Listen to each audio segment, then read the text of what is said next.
Endi xayoliga kelishi mumkin, hozirgi past travels, ya'ni directory travels degan safni shu yerda sinab ko'rsakchi edi.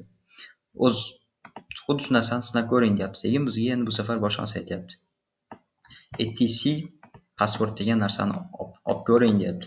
Bu yerda demak etc fayl ichida configurationga oid sozlamalarni ma'lumotlar turadi. Ya'ni bu Linux uchun va mana bu narsa hozir Linux serverda ishlayapmiz demak. Tekshirib ko'ramiz, balki Linux serverda. Yo'q, hech narsa aytmagan. Xullas bu yerda demak etc fayl ichida bizda passwd degan fayl bor. passwd. Buni demak har xil guruhlarni, foydalanuvchilarni parollari turadi. Tekshirib ko'ramiz. No such file deyapti. Nimaga sababi biz hozir mana bu fayllar turgan joydan mana bu rasm so'rayapmiz. Bizga umuman boshqa joy kerak. Buning uchun bitta ikkita qilib ko'ramiz. Xo'sh, 3 ta bo'lishi kerak adashmasam.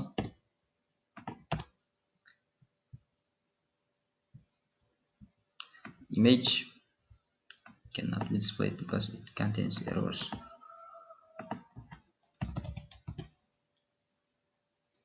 Xo'p, demak bu yerda topdi, lekin bizga chiqarib bermayapti. Sababi bu xatoliklar ichida xatoliklar bor deyapti. View page source qilib ko'ramiz. Balki javob qaytib kelayotgandir.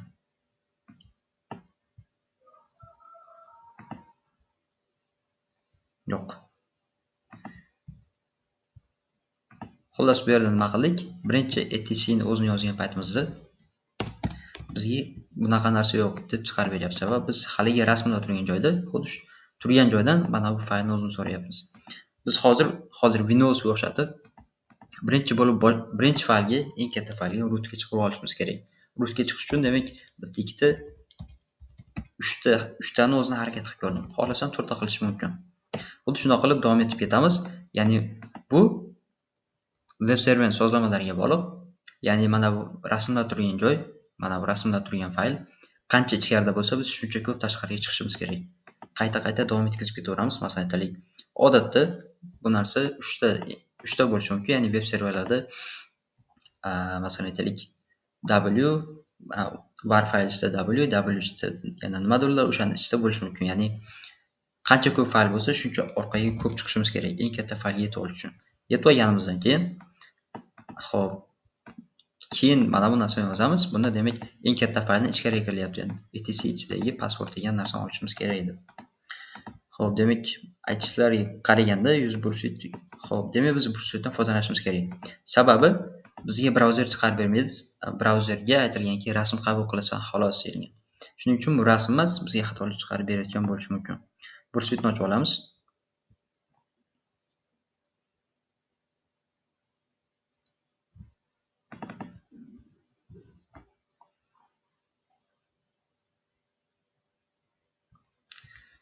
Har doimgidek proksini sozlab olishim kerak.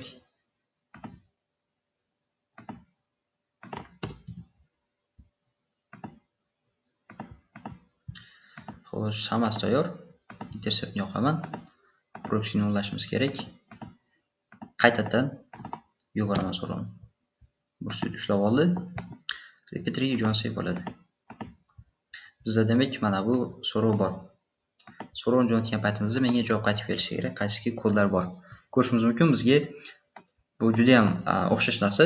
Xullas Linuxga kirib hozir aytaylik cat bilan, ya'ni txt fayllarni o'zimiz terminalga chiqarib olishimiz mumkin.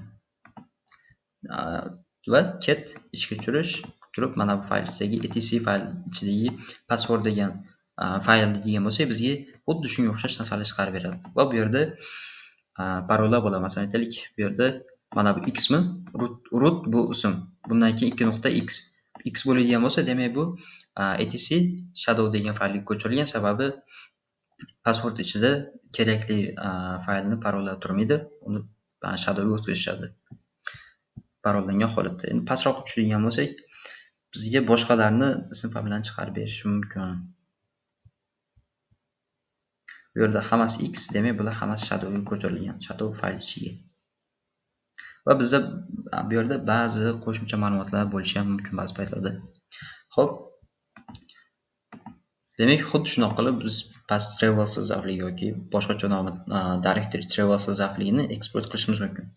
Va qarash kerak, biz Linuxda boshqa joylarga kiramiz, Windowsda boshqa joylarga kiramiz. Tushuntirdimki, Linuxda katta fayl bor. Bu boshlang'ich darsliklarda tushuntirilgan eng katta fayl ichidan fayllarga bo'linib ketgan. Windowsda bo'lgan bo'lsa, bizda C disk, D disk eng katta fayli alohida turadi. Xuddi shunga qarab eksport qilinadi bu zavlik va xuddi shu ko'rinishda. Xo'sh, keyingi bosqichga o'tsak bo'ladi. Keyingisi ozgina qiyinroq va o'zi aslida bu darsda shunchaki zavlik turlarini yaxshilab o'rgatilishi kerak. Zavlikni qayerdan kelib chiqyapti, qanday tuzatish mumkinligini keyingi darsni ko'rsatish orqali tushuntira olaman adashmasam. Demak, bizni 3-siga kiramiz endi. 3-sida nisbatan xavfsizlik kuchliroq. Xo'p, Access Lab. Demak, aytishlariga qaraganda yana Product Image'da biz uchun zavlik tayyorlab qo'yishgan. Demak, birinchisiga kiramiz. Har doimgidek rasmni o'ziga kirsak, bizga rasm o'zini chiqarib beradi. Rasmni bu safar tinchgina brauzerni aniqroq bursitni o'zi ushlab olamiz. Ortiqcha ish bo'lmasligi uchun. Xo'p, repeater. Bizda demak mana bu joyda zavli bor. Buni etc password qiladigan bo'lsa, menga baribir ishga tushmaydi, shunchaki sinab ko'ramiz. No such file deyapti. Ya'ni bu yerda xuddi o'sha zavli bor, sababi rasmni so'radik, yo'q bunaqa rasm yo'q deb chiqarib beryapti. Endi o'tgan safarga o'xshab faylni orqaga chiqaramiz, sababi biz bitta fayl ichidan so'radik, bizga bu rasmda turadigan fayl ichidan so'raydi bu narsani. Rasm turadigan joyda katta ehtimol bilan bunaqa fayl bo'lmaydi. Xo'p, endi orqaga chiqishimiz kerak. Eng katta faylga chiqib turib, keyin mana bu faylga kiriladi. Ya'ni eng katta faylga chiqish uchun harakat qilishimiz kerak. Xo'p, xatolik bor deyapti. 4 ta qilib ko'ramiz.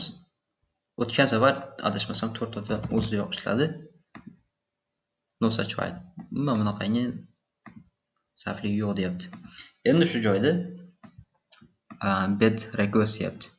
E'tibor beradigan bo'lsak, biz darsdan o'tgan paytimizda agar bizga hech qanaqangi fayl yo'q bo'lgan bo'lsa, xatolik chiqadi, lekin katta ehtimol bilan bunaqa emas. Ya'ni bizni so'rovimizda xatolik bor deyapti, lekin bunaqa fayl yo'q deb turibdi. Agar biz fayl so'raganimizda va fayl rostdan yo'q bo'lgan holatda mana bu 400 emas, 404 bo'lardi mana bu narsa. Ya'ni topilmadi degan narsa. Demak, nimadadir xatolik bor. Balki biz so'rayotgan narsani web server xavfsizlik jihatdan tekshirayotgandir. Shuni aylanmoqchim. O'tishga harakat qilib ko'ramiz hozir. Xo'sh, bizga 5 ta bo'lib shart emas. Ishga tushirib ko'ramiz. Bizga mana bu faylni yana qaytadan chiqarib beryapti. Faqat bu safar ikkita, keyin bitta qishiq chiziq, ya'ni slash o'rniga hammasini ikkitaga ko'paytirib yubordik. Yana bitta bundan qo'ydik, yana ko'paytirdik, yana qo'ydik. Bu nimaga? Masalan, aytaylik, bizda DVA bor. DVA ni xavfsizligini ozgina kuchaytiramiz. Xo'sh.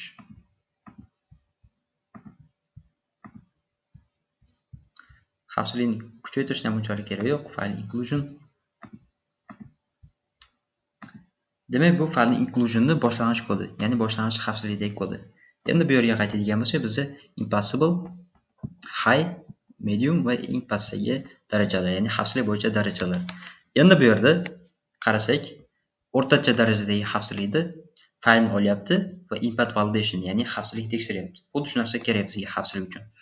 Aytayaptiki, faylni boshida HTTP yoki bo'lmasa mana bunaqa HTTPS bo'lgan bo'lsa, o'rniga bo'sh, orasini bo'sh qilib qo'y, ya'ni qabul qilma degan narsa bor. Aytayapti, yana agar fayl ichida ikkita nuqta mana bu bo'lgan bo'lsa, ya'ni biz buni fayldan tashqariga chiqish uchun boshqa bir faylga ulanish uchun ishlatayotgandik. Xuddi shu fayl bo'lgan bo'lsa, buni ham qabul qilma deyapti xolos.